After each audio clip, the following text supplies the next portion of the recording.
Julian, welcome.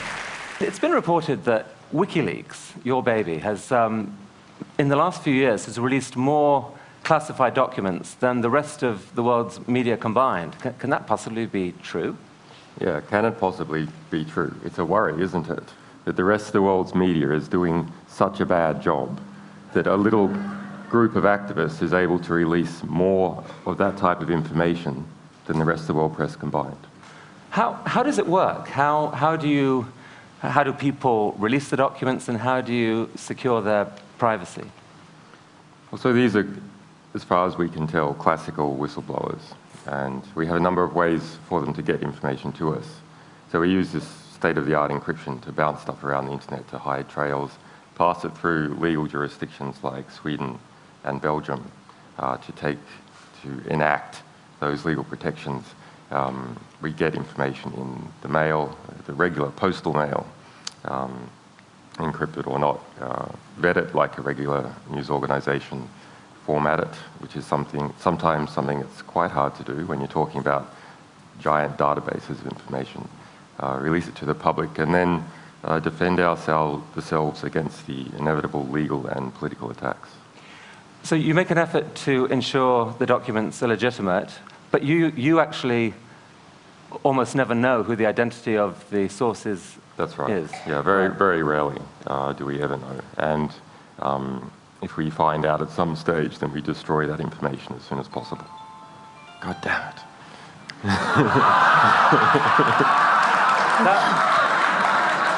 I think that's the CIA asking what the code is for a TED membership.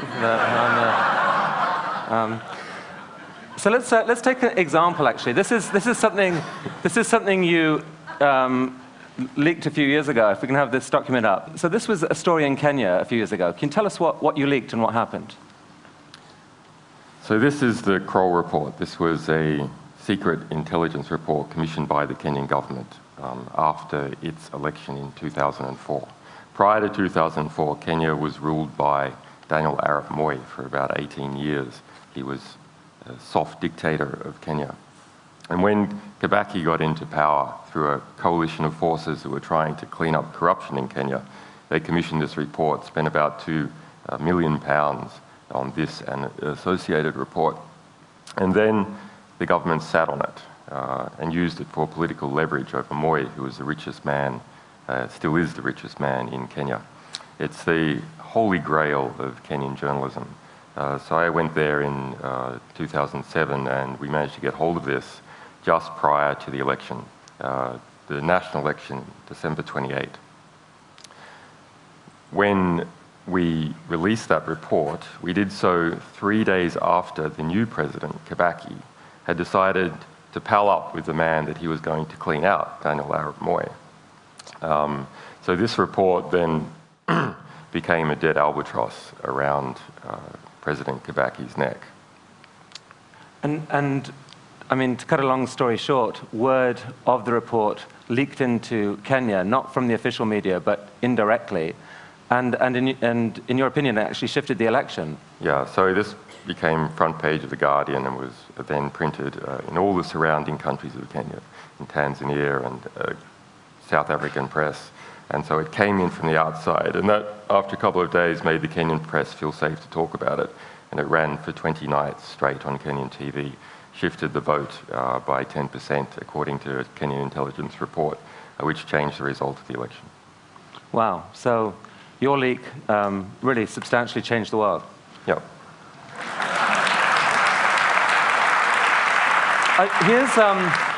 We're going to just show a short clip from this Baghdad airstrike video. The video itself is longer, but here's a short clip. This is intense material, I should warn you. Once you get on, just open off. Yeah, Roger. I see your element. You got about 4 Humvees right along this. You're clear. All right, firing. Line here. When the space line, let me know when you have it. We'll shoot. Light them all up. 202 traffic, 260. Come on, fire. Hey, Roger. Keep shooting. Keep shooting. Bushmaster 2-6. We need to move time now. All right, we just engaged all 8 individuals. we lost two, we're still firing. Roger. Got him. 6 is a 2-6. We'll move, but we got this. Oh, I'm sorry. What was I doing? Bypass? God damn it, Kyle. Sorry. I hit him by head. So, what was the impact of that? The impact on the people who worked on it was severe. We ended up sending 2 people to Baghdad to further research that story. So this is just the first of 3 attacks that occur in that scene. I mean, 11 people died in that attack, right, including 2 Reuters employees. Yeah, 2 Reuters employees, 2 young children were wounded. There were between 18 and 26 people killed altogether. And releasing this caused widespread outrage. What was the key element of this that actually caused the outrage, do you think? I don't know. I guess people can see the gross disparity in force. You have guys walking in a relaxed way down the street, and then a Apache helicopter sitting up at 1 kilometre firing 30mm cannon shells on everyone, looking for any excuse to do so, and killing people, rescuing the wounded. And there was 2 journalists involved who clearly weren't insurgents because that's their full-time job. I mean, there's been this US intelligence analyst, Bradley Manning, arrested, and it's alleged that he confessed in a chat room to have leaked this video to you, along with 280,000 classified US embassy cables. I mean, did he? Well, we have denied receiving those cables. He has been charged about 5 days ago with obtaining 150,000 cables and releasing 50. We have released early in the year a cable from the Reykjavik US Embassy, but this is not necessarily connected. I mean, I was a known visitor of that embassy. I mean, if you did receive thousands of US Embassy diplomatic cables... We would have released them. Yeah. You would? Yeah. Because? Well, because these sort of things reveal what the true state of... say, Arab governments are like, the true human rights abuses in those governments. If you look at declassified cables, that's the sort of material that's there. So let's talk a little more broadly about this. I mean, in general, what's your philosophy? Why is it right to encourage leaking of secret information? Yeah, well, there's a question as to what sort of information is important in the world. What sort of information can achieve reform? And there's a lot of information. So information that organizations are spending economic effort into concealing, that's a really good signal that when the information gets out, there's a hope of it doing some good. Because the organizations that know it best, that know it from the inside out, are spending work to conceal it. And that's what we've found in practice, and that's what the history of journalism is. But are there risks with that, either to the individuals concerned or indeed to society at large, where leaking can actually have an unintended consequence? Yeah, not that we've seen anything we've released. I mean, we have a harm minimization policy. We have a way of dealing with information that has sort of personally identifying information in it. But there are legitimate secrets. You know, your records with your doctor, that's a legitimate secret. But we deal with whistleblowers that are coming forward that are really sort of well-motivated. So they are well motivated, and what would you say to, for example, the the parent of someone whose son is out serving the U.S. military, and he says, you know what, you've put up something that someone had an incentive to put out. It shows a U.S. soldier laughing at people dying. You know, that gives the impression, has given the impression to millions of people around the world that U.S. soldiers are inhuman people. Actually, they're not. My son isn't. How dare you? What would you say to that? Yeah, we do get a lot of that. But remember, the people in Baghdad, the people in Iraq, the people in Afghanistan, they don't need to see the video. They see it every day.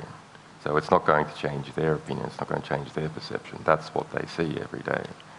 It will change the perception and opinion of the people who are paying for it all. And that's our hope.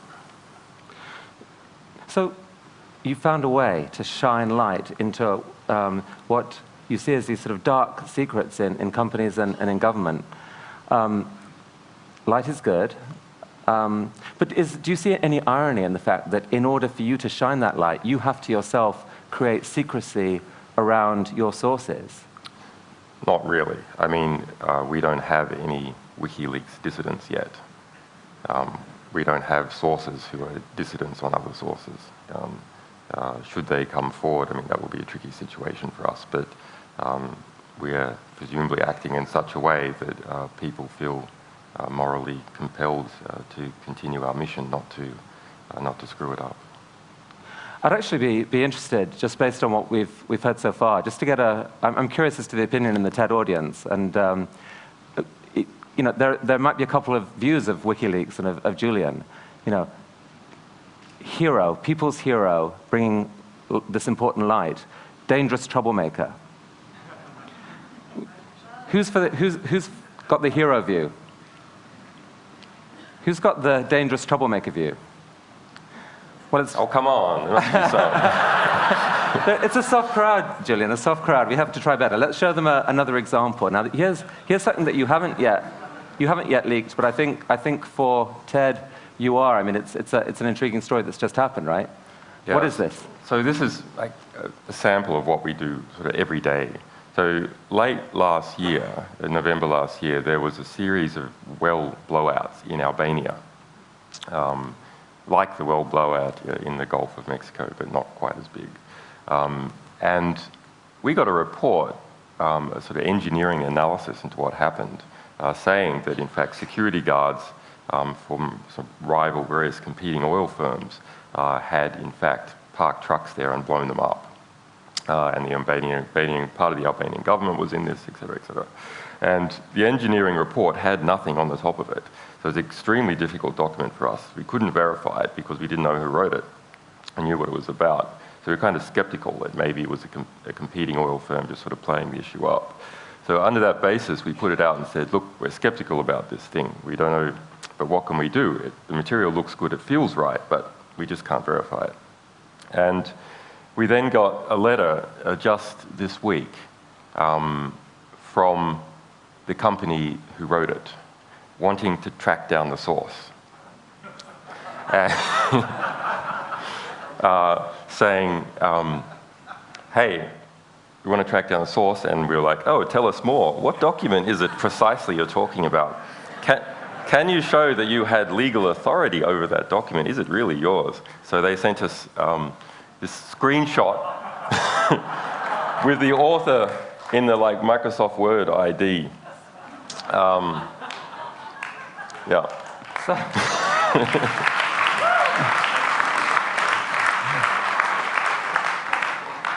That's happened quite a lot, though. This is like one of our methods of identifying, verifying what material is to try and get these guys to write letters. Yeah. Have you had information from inside BP? Yeah, we have a lot, but I mean, at the moment, we are undergoing a sort of serious fundraising and engineering effort. So our publication rate is, over the past few months, has been sort of minimized while we're re-engineering our back systems for the phenomenal public interest that we have. That's a problem. I mean, like any sort of growing startup organization, we are sort of overwhelmed by our growth, and that means we're getting enormous quantity of whistleblower disclosures of a very high caliber, but don't have enough people to actually process and vet this information. So that's the key bottleneck, basically journalistic volunteers and or the funding of journalistic salaries. Yeah, Right. And trusted people. I mean, we're an organization that is hard to grow very quickly because of the sort of material we deal with. So we have to restructure in order to have people who would deal with the highest national security stuff and then lower security cases. So help us understand a bit more about you personally and how you came to do this. And I think I read that as a kid, you went to 37 different schools. Can that be right?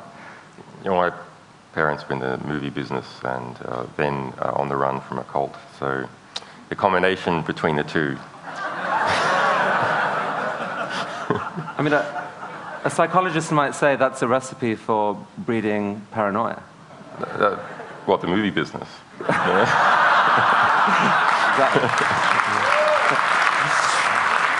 But you were also, I mean, you were also a hacker at an early age and ran into the authorities early on. Well, I was a journalist. You know, I was a very young journalist activist at an early age. I wrote a magazine and was prosecuted for it when I was a teenager.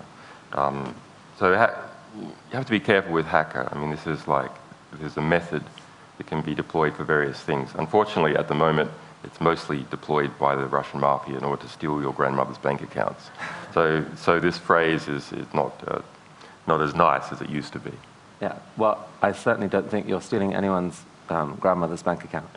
But what about, your core values? Can you give us a sense of what they are and maybe some incident in your life that helped determine them? I'm not sure about the incident, but the core values, capable, generous men do not create victims, they nurture victims. And that's something from my father and something from other capable, generous men that has been in my life. Capable, generous men do not create victims, they nurture victims. Yeah, and I'm a combative person, so I'm not actually so big on the nurture, but some way, there is another way of nurturing victims, which is to police perpetrators of crime. And so that is something that has been in my character for a long time. So just tell us very quickly in the last minute that's remaining, what happened in Iceland? You basically published something there, ran into trouble with the bank. The news service there was injuncted from running the story. Instead, they publicized your site. That made you very high profile in Iceland. What happened next? Yeah, so this is a great case. Iceland went through this financial crisis. It was the hardest hit of any country in the world. Its banking sector was 10 times the GDP of the rest of the economy. Anyway, so we released this report in July last year, and the national TV station was injuncted 5 minutes before it went on air, like out of a movie. Injunction landed on the news desk, and the newsreader was like, this has never happened before, what do we do? Well, we just show the website instead for all that time as a filler. And we became very famous in Iceland, went to Iceland and spoke about this issue. And there was a feeling in the community that should never happen again. And as a result, working with Icelandic politicians and some other international legal experts, we put together a new sort of package of legislation for Iceland to sort of become an offshore haven for the free press, with the strongest journalistic protections in the world, with a new Nobel Prize for freedom of speech. Iceland's a Nordic country, so like Norway, it's able to tap into the system. And just a month ago, this was passed by the Icelandic parliament unanimously. Wow. So, last question, Julian. When you think of the future then, do you think it's more likely to be Big Brother exerting more control, more secrecy, or us watching Big Brother, or it's just all to be played for either way? I'm not sure which way it's going to go. I mean, there's enormous pressures to harmonize freedom of speech legislation and transparency legislation around the world, within the EU, between China, the United States. Which way is it going to go? It's hard to see. That's why it's a very interesting time to be in, because with just a little bit of effort, we can shift it one way or the other. Well, it looks like I'm reflecting the audience's opinion to say, Julian, be careful and all power to you. Thank you, Chris. Thank you.